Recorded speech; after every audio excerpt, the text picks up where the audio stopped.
qui s'est excusé tout à l'heure.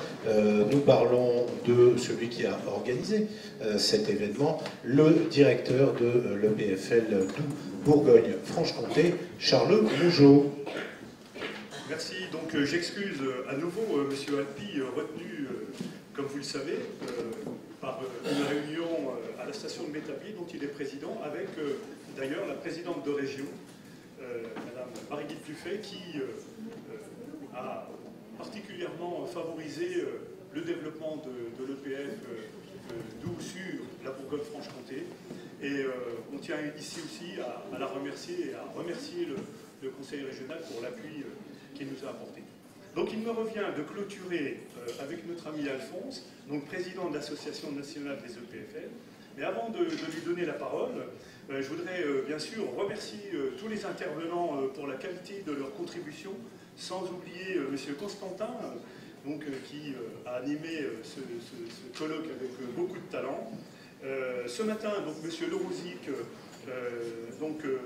brillant universitaire, nous a permis de comprendre ce qu'était la propriété. Alors, il a cité Proudhon, dont je rappelle qu'il est né à Besançon, mais on l'a dit à plusieurs reprises. Il a cité également le Code civil napoléonien, on part de loin, pour terminer sur les Community Land Trust américains. On peut dire que c'est une vision à 360 degrés de la propriété que j'ai trouvé, moi, particulièrement intéressante. Il nous a permis de comprendre l'intérêt de dissocier le foncier du bâti pour réduire la charge foncière des opérations. Donc, il ne l'a pas dit, mais je crois que c'est jusqu'à 40% à Paris. Et comment imposer des clauses antispéculatives au-delà de 15 ans. Nous avons vu le cadre réglementaire et législatif des OFS avec la loi Allure, influencé dans ce domaine par les parlementaires du nord de la France, puisqu'on peut dire qu'ils étaient précurseurs avec la ville de Lille qui a monté le premier OFS français, fort bien expliqué par M. Debrand, représentant de l'OFS de la métropole lilloise. Nous avons vu l'intérêt des évolutions législatives sur le bail réel solidaire, c'est-à-dire donc la formule de prix et la prorogation du bail à 99 ans, dit rechargeable. Et plus récemment, le projet de loi Elan, avec plusieurs amendements en cours de discussion pour d'ailleurs améliorer le dispositif. Alors, les expériences présentées par M. Masson d'Habitat Familial, qui a dû nous quitter là, il y a un instant, car il a d'autres obligations, Mme Ledeuf d'Espacité et M. Laurier de la Fédération nationale des coopératives HLM, je pense, ont permis de bien mesurer les enjeux liés à la création d'un office foncier solidaire. Un grand merci à nos collègues directeurs d'EPFL, ici présents, mais en particulier Arnaud, que nous allons excuser en raison des problèmes de transport qu'il a rencontrés. Il a fort bien été remplacé par Madame la directrice d'Espacité, et je la remercie. Bien sûr, Philippe Van Stenkist, je me suis entraîné pour répéter le nom. Je défie quiconque d'ailleurs de faire aussi bien. Ils sont les premiers à se lancer dans la réflexion et nous suivrons avec beaucoup d'attention l'évolution de leur démarche. Merci à M. Moranda pour le travail important réalisé par le CEREMA sur cette question. Merci donc à Mme Kunestalder pour son regard personnalisé sur cette question et d'une manière générale sur la question du logement.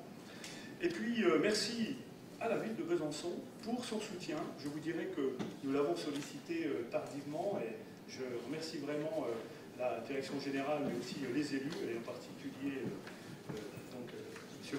Brenin, qui effectivement s'est rendu disponible aujourd'hui. Et puis surtout, merci à la ville pour son soutien et l'intérêt porté à la manifestation. La Caisse des dépôts et consignations, acteur incontournable pour les EPFL et les collectivités, et croyez bien que les EPFL en sont conscients. Je salue le travail de nos collaborateurs, l'équipe de l'EPF Doubs Bourgogne-Franche-Comté, merci à eux. Le travail de Charlotte Bouex, ici présente, permanente de l'association des EPFL. Ils se sont vraiment investis pour réussir, faire en sorte que cet événement vous convienne. Merci à vous tous pour votre présence. J'espère que vous avez été intéressés, je dirais, par les débats et que ce colloque sera utile à la bonne réalisation de vos projets. Et sachez que notre EPF, l'EPF Doubs Bourgogne-Franche-Comté, sera partant pour étudier avec ses membres intéressés l'éventualité d'un office foncier solidaire sur la région Bourgogne-Franche-Comté. Alors, pour ma part, et au vu des risques financiers et des enjeux qu'on a pu mesurer tout à l'heure, il me semble qu'une approche mutualisée des collectivités, et pourquoi pas des acteurs privés, serait sans doute la meilleure formule.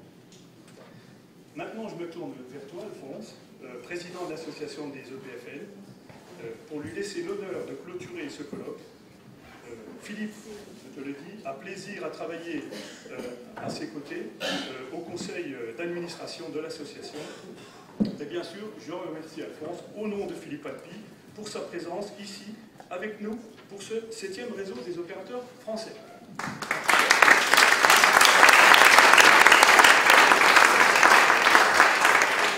Merci à vous, Charles Mougeot, directeur de l'EPFL Doubs Bourgogne-Franche-Comté. La parole, vous l'avez dit, pour le président de l'Association nationale des EPFL, qui est également maire de Saint-Nectaire, dans le Puy-de-Dôme, en Auvergne.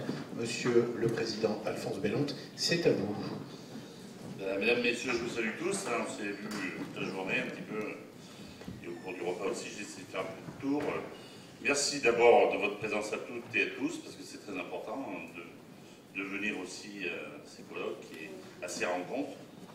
Parce que bon, les mettre en place, ça demande de l'ingénierie derrière. Et quand on voit une présence importante, c'est le meilleur des remerciements qu'on peut avoir. Je tiens à remercier bien sûr la ville de Besançon, à travers M. Baudin, qui est le maire de la ville. Bien sûr, Philippe Alpi, le président de l'EPF, conseiller départemental aussi, et Madame la conseillère départementale aussi, et l'engagement du département du Doubs à travers toutes ces actions, parce que c'est très important. Voilà. Vous l'avez beaucoup exprimé, et bien exprimé, Madame. Merci pour ça. Je tiens aussi à remercier la Caisse des dépôts et de consignation qui a également permis à l'aboutissement de cette manifestation, parce qu'ils nous soutiennent aussi. Voilà. Remercier et appeler les intervenants que Charles a cités tout de suite, je ne vais pas reciter.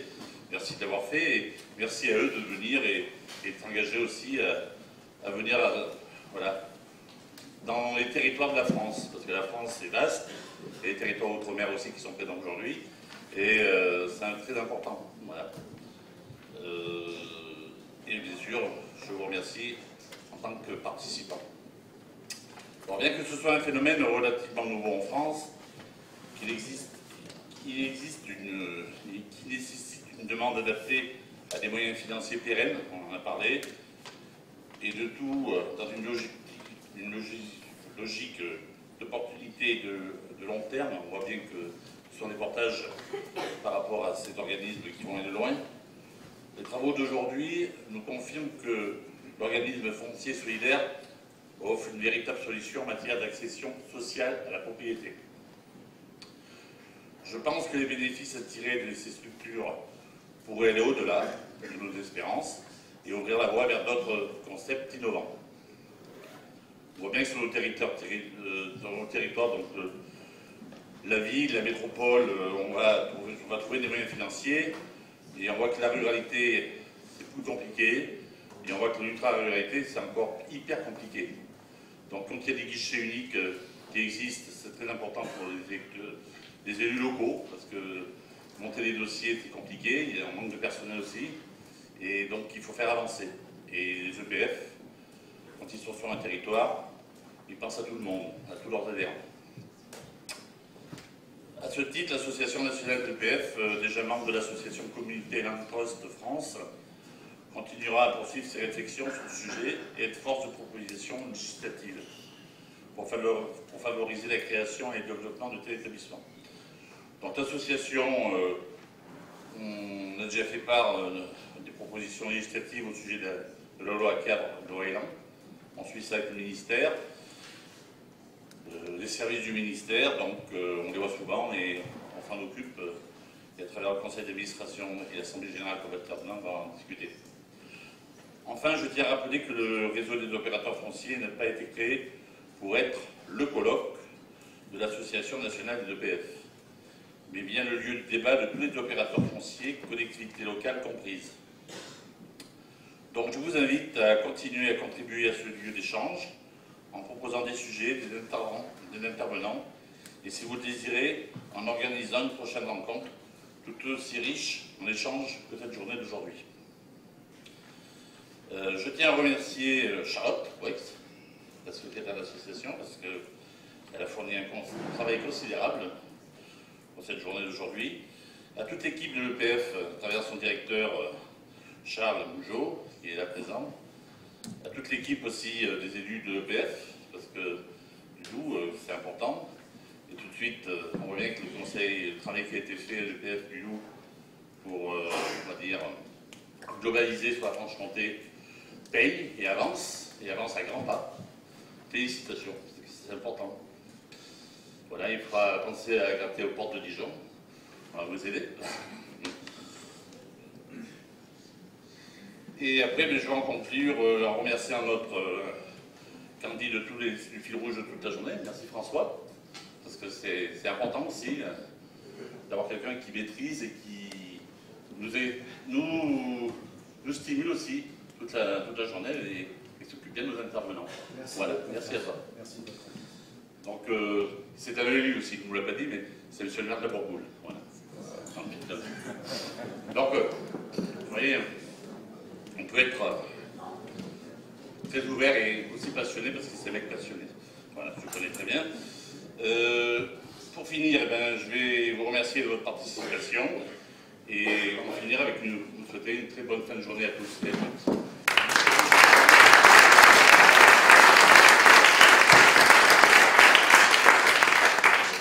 Merci Alphonse Bellon, Monsieur le Président. N'oubliez pas, s'il vous plaît, chers amis, avant de partir, de remplir le questionnaire de satisfaction sur lequel vous êtes probablement assis.